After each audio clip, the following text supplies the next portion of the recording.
Alright, everybody, we're back with chapter 29. His Majesty, the Lizard King. The inner chamber is cold and wet.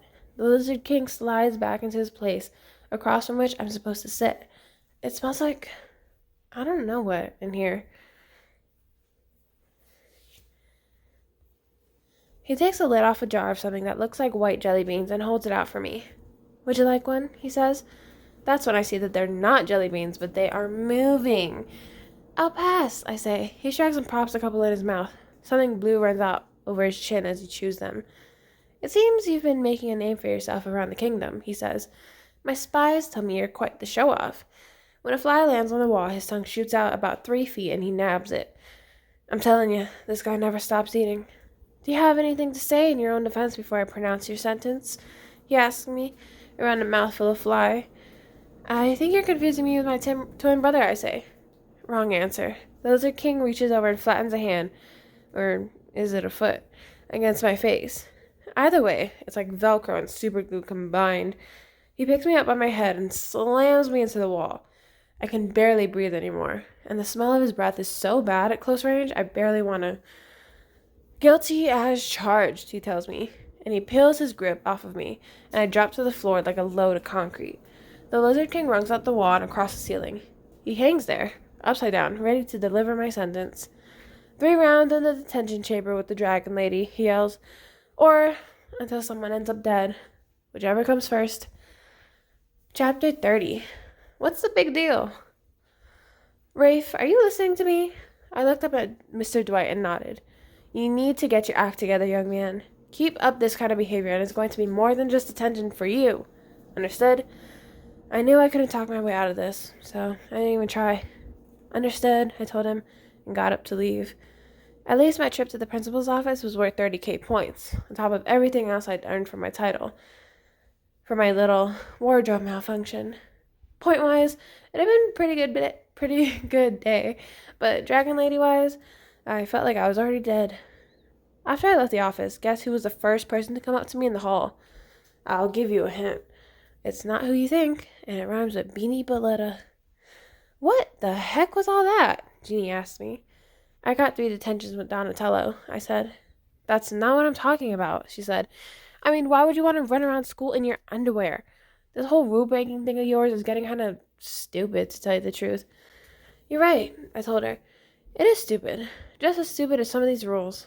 I don't know why Jean was talking to me, and I don't know why I always told her everything I was thinking. Still, she didn't walk away, so I kept going. No hats, no sunglasses, no pants that are too big or shirts that are too small.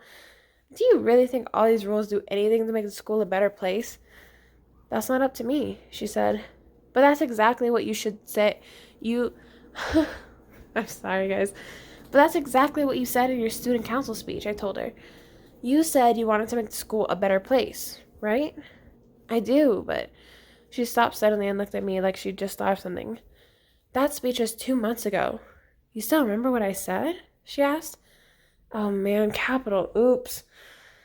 Admitting something like that to a girl who would probably go out with a fire hydrant before she went out with me was even more embarrassing than the fact that she'd seen me running around in my underwear. And I wasn't done either. The next thing to come out of my mouth went something like this. Yeah, well, it's not like, I just, yeah, okay. I probably need to, I better go now.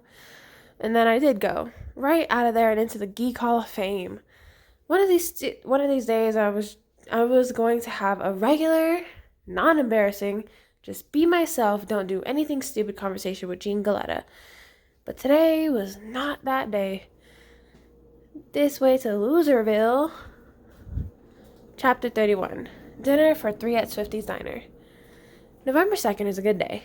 It's my mom's birthday, and she said all she wanted this year was for us to come have dinner at Swifty's while she was working. Still, Georgia made her a drawing. Whoopee. And I used most of my Zoom money to get her a card and some of this perfume she likes.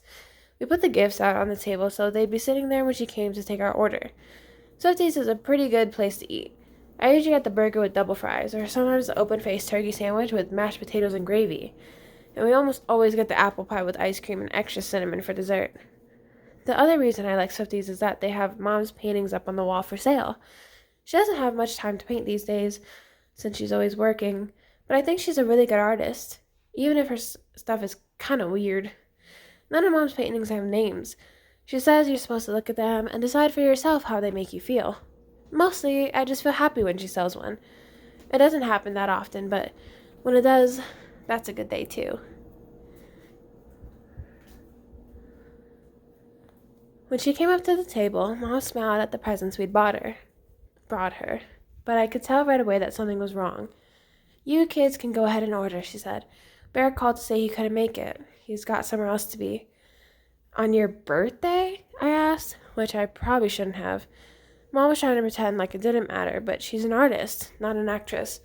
If you know what I mean. This will be nice, just the three of us, she said. And besides, now you can get whatever you want, even the steak. Usually we had to spend $10 or less when Bear was there because he ate so much and Mom couldn't afford it. Talk about lame. Steak, please, I ordered. One steak, medium well with double fries, Mom said, writing it down on her pad and smiling again. How about you, Georgia Peach? Rafe was naked in school. It came out of her mouth just like that. Well, Georgia, secrets are kind of like time bombs, and you never know when one's going to go off. What? Mom said. Shut up, I said. I was not. Gracie said that Miranda Piccolino and said her brother said you were running all over the school like that. I wasn't naked, I yelled. Just in case you were wondering, that's not a thing. You want to yell in the middle of a crowded diner? I felt like every single eyeball in the place turned to look at me. Probably because they did. Mom was looking at me too. She stood there really still, like a statue. It was just a Halloween thing, I said. Gracie said that Miranda said that her brother said that you were... Ouch! That was me, kicking Georgia under the table. And then... Wah! That was Georgia, making like a howler monkey and trying to look like she was crying, which she wasn't, the big faker. Then the worst thing of all happened. I looked at my mom again. She hadn't moved, but this one tear rolled down her cheek. Then she turned away and walked into the back room without saying anything at all. See what you did? I told Georgia. Way to go. I'm not the one who ran around naked, she yelled, just in case the people in the parking lot hadn't heard her in the first time. But I didn't even care about that anymore. I was already up and following Mom. Chapter 32. Scum. Mom? I'm okay, she said. She was sitting on a big white plastic tub of dill pickle chips in the storage room. Giant containers of everything on the menu are kept back there. If you got stuck in that room, you'd never, ever starve. I didn't mean to make you cry, I said. Come over here, Rafe. She patted the empty pickle tub next to hers, just as Swifty stuck his head in the door. Actually, his name was Fred, but there was already a place called Fred's Diner on the other side of town. Jules, I don't mean to be a hard guy, but we're kind of busy out here, he said. I'll be right there, she told him. Promise. Great. Now it was Bear, Swifty, and me, all giving Mom a hard time. That's not a list I wanted to be on. We never did finish our chat about Leonardo, Mom said. I want you to know that I know you've been talking to him again. I don't have to, I told her right away. I can stop. No, honey, she said. I've been thinking about this. We all talk to people who aren't there, all the time, with texting and computers and even answering machines. Artists talk to their muses for inspiration. Some people even talk to themselves. That's true, I said. Sometimes I could hear Mom out in the garage when she was painting, talking away even though nobody else was there. So, why shouldn't you talk to Leo if you want to? She said. Besides, it's not Leo I'm worried about. It's you. I'm okay, I insisted. Are you? She asked, looking at me in that mom way. Sweetie, you've been getting into so much trouble at school lately. I just don't understand.